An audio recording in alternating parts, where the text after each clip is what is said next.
सोचिए क्या हो अगर हमारे कर्मों का हिसाब इस दुनिया में नहीं बल्कि मौत के बाद एक धारदार पुल पर हो। तो चलिए आज हम इनके इसी रोंगटे खड़े कर देने वाले सवाल की गहराई में उतरते हैं। यही एक डरावना कॉन्सेप्ट, एक पुल जो बाल से भी पतला और तलवार से भी ज्यादा तेज है। इसे पार कर लिया तो जन्नत, और अगर गिरे तो हमेशा के लिए जहन्नुम की आग। यही वो दाव है जो कहानी के हर किरदार की किस्मत तय करता है। बाद में ही एक लाइन आती है जो सिर्फ एक डायलॉग नहीं है, वो असल में पूरी कहानी की आत्मा है।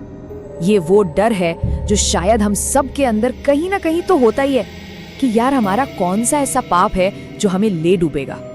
और बस इसी डर के माहौल में हम कहानी के मेन कैरेक्टर्स से मिलते हैं। एक ऐसा परिवार जिसके पिता की अचानक मौत हो जाती है, लेकिन वो अपने पीछे सिर्फ दुख नहीं छोड़ते बल्कि एक बहुत ही गहरा, एक अनसुलझा राज भी छोड़ जाते हैं। पिता के जो आखिरी घंटे थे ना, वो किसी पहेली से कम नहीं है।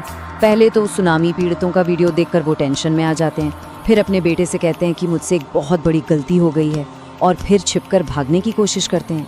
मतलब ये सिर्फ घटनाएं नहीं हैं, ये एक ऐसे इंसान की तस्वीर दिखाती हैं जो अपने ही गिल्ट, अपने ही अपराध बोध के बोझ के नीचे दबा जा रहा था। और ठीक उसी एक्सीडेंट के बाद बेटे आर्या को आसमान में पहली बार कुछ दिखता है, उस पुल की एक झलक। और बस यही वो मोमेंट है जहां कहानी एक सिंपल फैमिली ट्रेजेडी से बदलकर एक स्पिरिचुअल नाइटमेयर, एक आध्यात्मिक दुष्स्वप्न बन जाती है। इसके बाद तो मलिक की आत्मा अपने परिवार के इर्द गिर्द मंडराने लगती है, पर वो उन्हें डराने के लिए नहीं आती, वो मदद मांगने आती है। हर एक टूटा हुआ फोटो फ्रेम, हर एक डरावना साया, सब जैसे एक ही बात चीख चीख कर कह रहा हो, मेरे पाप का प्रायश्चित करो। तो सवाल ये उठता है कि आखिर वो बड़ा पाप था क्या? और यहीं से कहानी का फ्लेवर बदल जाता है। ये हॉरर फिल्म से एक थ्रिलर बन जाती है, जहां पूरा परिवार मजबूर हो जाता है अपने ही पिता के अतीत के पन्ने पलटने के लिए। और जब सच सामने आता है तो वो वाकई में दिल दहला देने वाला होता है। कैश के बक्से, नकली फाइलें और एक रिकॉर्डिंग, हर एक सबूत एक ही कहानी बता रहा था कि मलिक सुनामी पीड़ितों के लिए जो रिलीफ फंड आया था उसमें हुए घोटाले का हिस्सा थे। और इस करप्शन का नतीजा क्या हुआ? पूरे 10 दिन, सोचिए 10 दिनों तक उस तबाह हो चुके आसा गांव तक कोई भी मदद नहीं पहुंची। ये सिर्फ पैसों का घोटाला नहीं था, ये तो जिंदगियों का सौदा था। अब जब ये सच सामने आ गया तो परिवार के पास दो ही रास्ते थे, या तो अपने पिता के इस पाप के साथ जीना सीख लेते या फिर इसे सुधारने की कोशिश करते, और उन्होंने दूसरा रास्ता चुना। अब ये मिशन सिर्फ मलिक की आत्मा को बचाने का नहीं रह गया था, ये उनके अपने ज़मीर की लड़ाई भी बन चुका था। और बस वो निकल पड़ते हैं प्रायश्चित के रास्ते पर। पाप की कमाई से खरीदी गई हर एक चीज, कार, गहने सब बेचकर वो उन लोगों के लिए मदद का सामान खरीदते हैं जिनके साथ धोखा हुआ था। ये सिर्फ मदद नहीं थी, ये अपने पिता की आत्मा को बचाने की एक आखिरी, एक हताश कोशिश थी। और ठीक यहीं पर कहानी में एक और जबरदस्त ट्विस्ट आता है। पता चलता है कि मलिक की मौत कोई एक्सीडेंट नहीं थी, वो एक प्लान्ड मर्डर था। अब ये मिशन सिर्फ एक रूहानी सफर नहीं रह गया, ये जिंदा रहने की जंग बन गया था। तो अब हम फिल्म के क्लाइमैक्स पर पहुंचते हैं, बिल्कुल आखिरी पड़ाव पर, एक ऐसी जगह जहां दुनिया का कानून खत्म हो जाता है और कर्मों का हिसाब शुरू होता है, सिरात के पुल पर। और ये सीन कमाल का है। ये दिखाता है कि कैसे हर किरदार का पुल असल में उनकी अपनी जिंदगी, उनके कर्मों और उनके ज़मीर का ही एक अक्स था। जिसकी जैसी नीयत, उसका रास्ता भी ठीक वैसा ही था। पर यहीं पर फिल्म का सबसे दिल तोड़ने वाला सच सामने आता है। देखिए, प्रायश्चित परिवार ने किया, लेकिन पाप तो मलिक का था।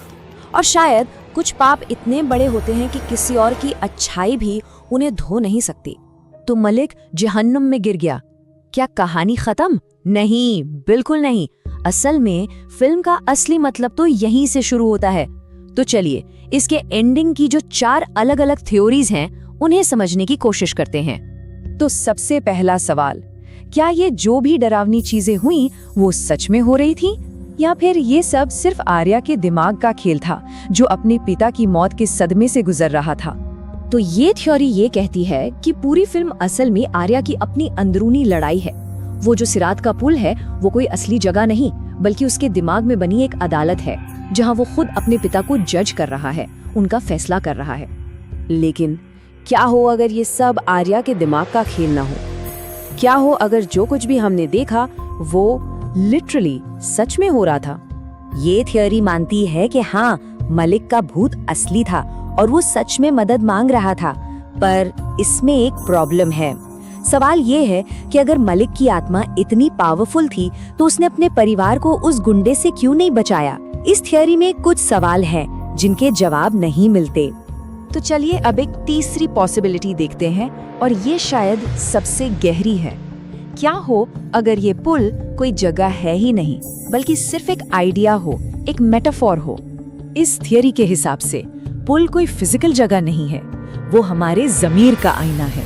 हर किसी का पुल ठीक वैसा ही था जैसी उसकी नियत थी।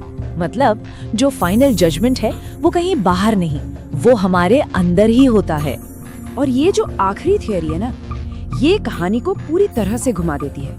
ये कहती है कि फिल्म मलिक के बारे में है ही नहीं, ये उसके बेटे आर्या के बड़े होने की कहानी है।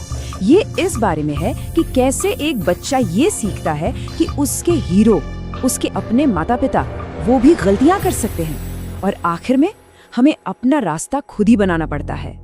तो आखिर में फिल्म हमें इसी एक बड़े सवाल के साथ छोड़ जाती है कि असल में हमारा हिसाब कौन करता है, हमारे कर्म, हमारी नीयत, या फिर हमारे अंदर बैठा हुआ अपराध बोध? शायद असली जवाब इन तीनों के बीच ही कहीं है ना सोचने वाली बात। स्टोरी आपको पसंद आई है तो लाइक एंड शेयर, और मेरे YouTube चैनल अग्नि AI टून्स को सब्सक्राइब करें ऐसी और स्टोरी के लिए। धन्यवाद।